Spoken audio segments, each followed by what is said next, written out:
Investigadores del Centro de Biomateriales e Ingeniería Tisular de la Universidad Politécnica de Valencia han desarrollado un nuevo material compuesto de ácido hialurónico reforzado tridimensionalmente mediante una red de al menos un polímero acrílico. La combinación de estos dos compuestos permite reforzar el ácido hialurónico, aumentando así las propiedades mecánicas del material resultante. Por otro lado, ayuda a mantener las características propias del ácido. Las principales ventajas provienen del ácido hialurónico, que es un polímero que pertenece al mismo cuerpo humano y que mejora sustancialmente la regeneración, evita la cicatrización, promueve la formación de vasos sanguíneos, entre otras ventajas.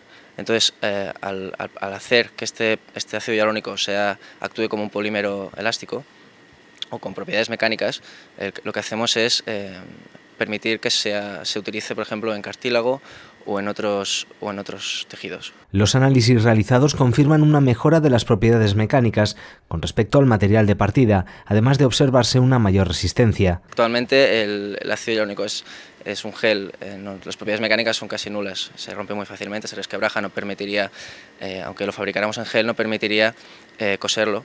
Este material permite la manipulación por parte del cirujano y es muy práctico a la hora de producir un implante, por ejemplo. Hasta la fecha los resultados han sido satisfactorios, por lo que en breve se espera iniciar una nueva fase que comprenderá su aplicación en animales.